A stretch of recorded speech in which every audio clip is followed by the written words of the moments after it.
Dear students, having defined the meaning of investment and also the types of investment, namely business fixed investment, residential construction investment, and change in inventories, we now concentrate on the investment decision. Investment in our analysis means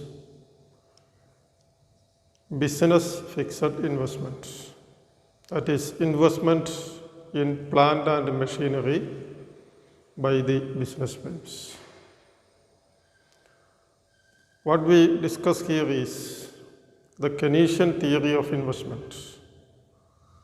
Post-Keynesian theories, neoclassical theory, etc. will be discussed later. Now, whether one should invest in new physical capital such as machinery,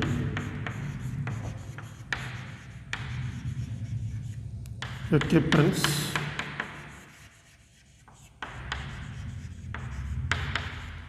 factories,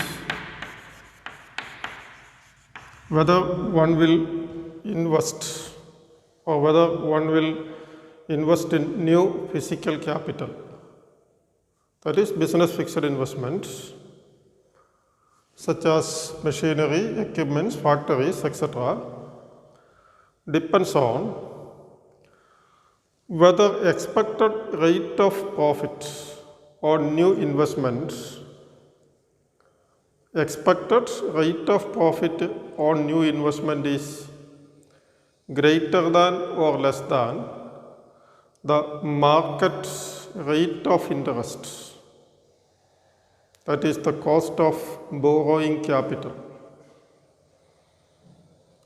Whether new investment will take place depends on whether expected profitability from new investments exceeds or falls short of the cost of borrowing capital from the market, that is the market rate of interest. Now suppose that instead of borrowing from the banks or financial institutions, an investor has his own funds. Funds are readily available in his hand. And even if funds are readily available with the investor, a decision should be made regarding whether these funds should be used to purchase new capital goods or whether this fund should be used to lend out to someone else, say by purchasing a bond. If you have some funds available with you, you can start a business of your own, or you can put that money in a bank, or you can use the money to purchase the bonds or equities issued by another investor. Now, because most capital goods, business fixed investment, is useful for many years. If you make an investment in the form of business fixed investment, in the form of factories, machinery, etc., it will remain in use for many years. So that one can learn only after several years whether this investment is profitable. You borrow money to purchase an investment good. Investment good will be used for many more years. So naturally it follows that profitability can be calculated, will be known to you only after many years. But if a particular amount of investment expenditure is made, suppose that an entrepreneur has committed a certain amount of investment to purchase a new capital goods, then it means that the businessman has calculated that this particular investment is profitable. That is, it will give him a return over and above the market rate of interest. Then only a businessman will commit funds to a certain investment project. Now, a businessman's estimate of profit or loss from a new capital goods, a new investment project, depends on three factors. One is the expected income flow. The expected income flow from the capital goods. One is expected income flow from the capital goods. Second is the purchase price or the cost of purchasing the capital goods. The purchase price of the capital goods. The third one is market rate of interest, say R. So, the calculation of profitability or loss from a new investment good depends on these three factors: income flow expected from the capital goods, purchase price of the capital goods, market rate of interest.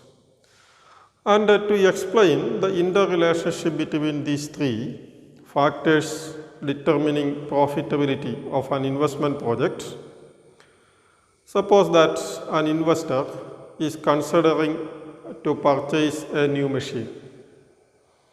An investor is planning to purchase a new machine.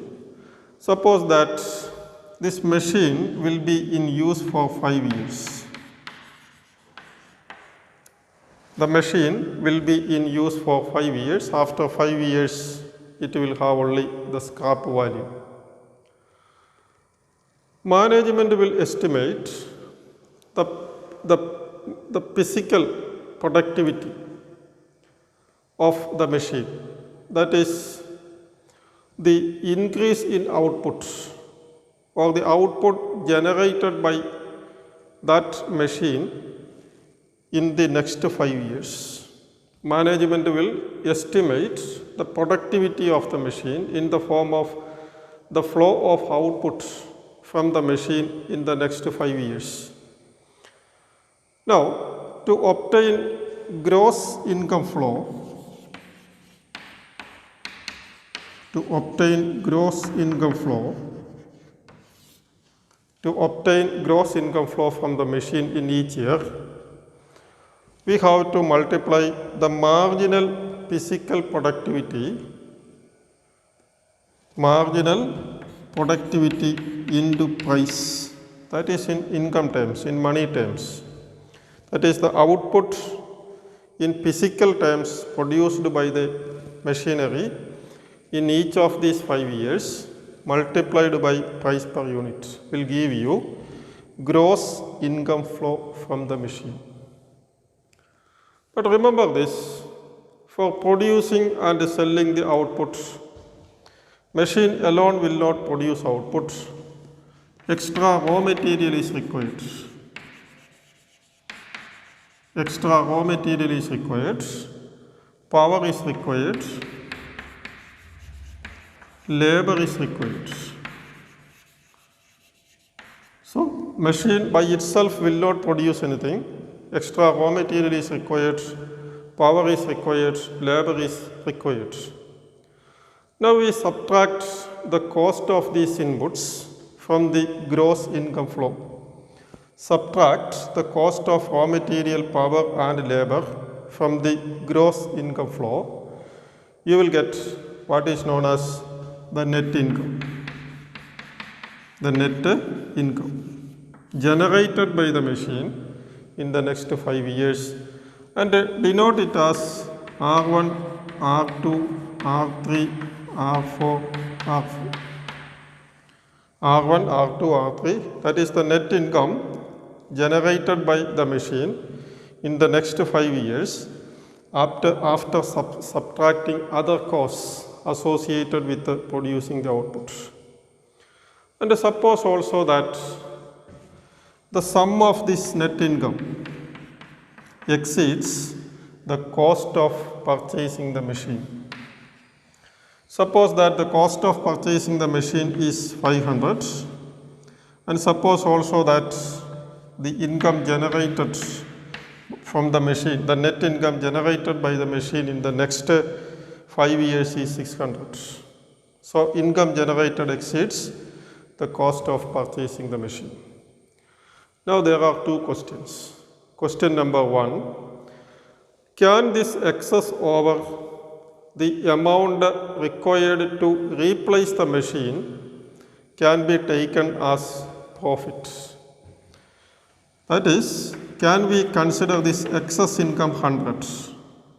That is, the excess over what is required to replace the machine, can we treat it as profit?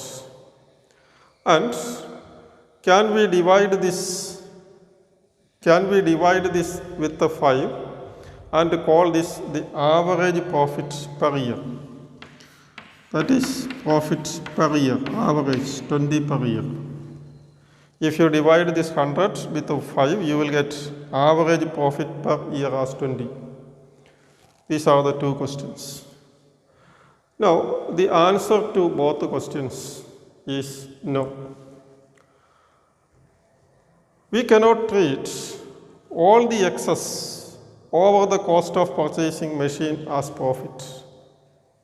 The reason is that the purchase price of the machine is committed in the first year, but the income flow generated by the machine is spanned over a period of 5 years. That means we have not made an allowance for the future time period involved. That is, the cost of machine, the outlay for purchasing the machine is committed by the entrepreneur in this year, but the income flow is spread over a period of 5 years. Now, if you disregard this time difference between the outlay to purchase the machine and the income flow generated from the machine, then what you are doing is you are equating today's $1 today with the $1 tomorrow. That means you treat the value of $1 received today as equal to the value of $1 received next year, after 2 years, 3 years, 4 years, 5 years, etc. But remember this, as long as there is a positive rate of interest, $1 received today, tomorrow is worth less than $1 received today. As we have discussed in the previous class, if the rate of interest is 5%, the present value of $100 received after 1 year is only 95. So as long as there is positive interest rate in the market, $1 received in different time periods will be different in value terms. So to compare the number of dollars paid out today with the number of dollars received from the capital goods in future, we have to compute the present value of future dollars. We have to compute the present value of future dollars. Let me repeat, to compare the number of dollars paid out today with the number of dollars generated by the income in the next 5 years, we have to calculate the present value of future dollars. That means we have to discount the future dollars. We have to discount the future dollars. Now, we have to discount the future values, and present value depends on the rate of discount. Present value depends on the rate at which future dollars are discounted. Now, higher the rate, lower will be the present value. So, present value of future dollars depends on the rate of discount. Higher the discount rate, lower is the present value of future dollars, and vice versa. Also, present value depends on the time period involved. As you extend towards the future, present value decreases. That is, the present value of $1 received after 2 years will be higher than present value of $1 received after 20 years, like that. Now, let us see how to calculate the present value for the income streams R1, R2, R3, R4 and R5. Let us see how to calculate the present value. Now, present value is calculated by using the formula R1 by 1 plus I plus R2 by 1 plus I square plus R3 by 1 plus I cube plus R4 by 1 plus I raised to 4 plus R5 by 1 plus I raised to 5. This is the formula for calculating present value. And suppose also that R1 is equal to R2 is equal to etc. R5 is equal to $100. And in this formula, R1, R2, R3, R4 and R5 are the net income flows from the machine. I is the discount rate. Now, let us consider the present value for discount rate 4%, 5%, 6%. Discount rate 4%, 5%, 10%, etc. If you apply 4%, present value is equal to 100 by 1 plus 0.04 plus etc. 100 by 1 plus 0.04 raised to 5. That will give you a present value equal to 4454.18. If the discount rate is 4%, present value is 445.18. If it is 5%, if the discount rate is 5%, it becomes 432.94, and if it is 6%, it becomes 421.34. So, as the discount rate increases, present value decreases for 4%, 5%, 6% and the like. Now, if you can purchase the machine for a price, present value 445.18, which will generate an income equal to 100 in the next 5 years, it will give you a return equal to 4%. What I say is, you commit 445.18 to purchase the machine, you will get a 500 from the machine in the next 5 years. That means you will get a return equal to 4%. If you can purchase the machine for this price, 5% return is guaranteed. If you can purchase the machine for this price, 6% return is guaranteed. So the present value depends on the discount rate. And also, as we have seen, it gives you the return from the machine. Now suppose that you can purchase this machine for 432.94. Suppose that you can purchase the machine for 432.94. Now the question is whether it is a profitable investment project or not.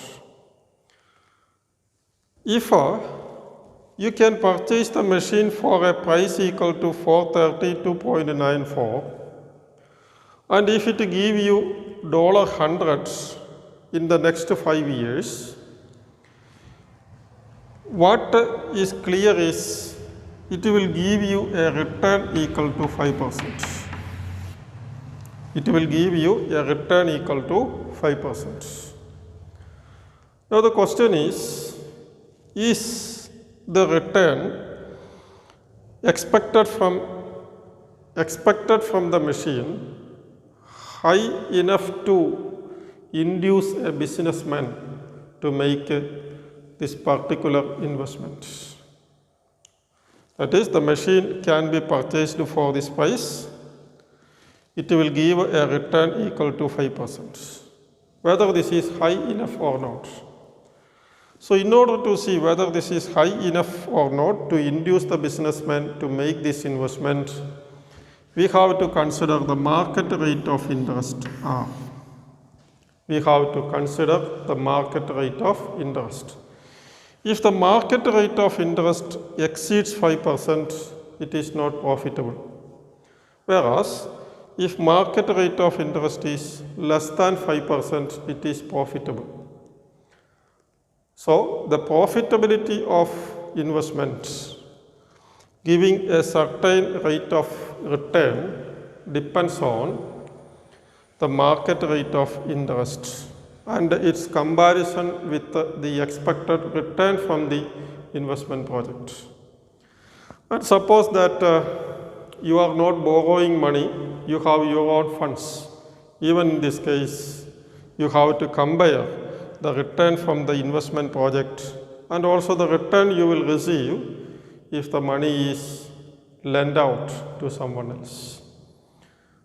If the money is lent out to someone else. Now, this is how we compare the profitability of investment opportunities. Now, in the next session, we will consider a very important concept introduced by Keynes, namely the marginal efficiency of capital. That is our next concern. We will consider the marginal efficiency of capital in the next session.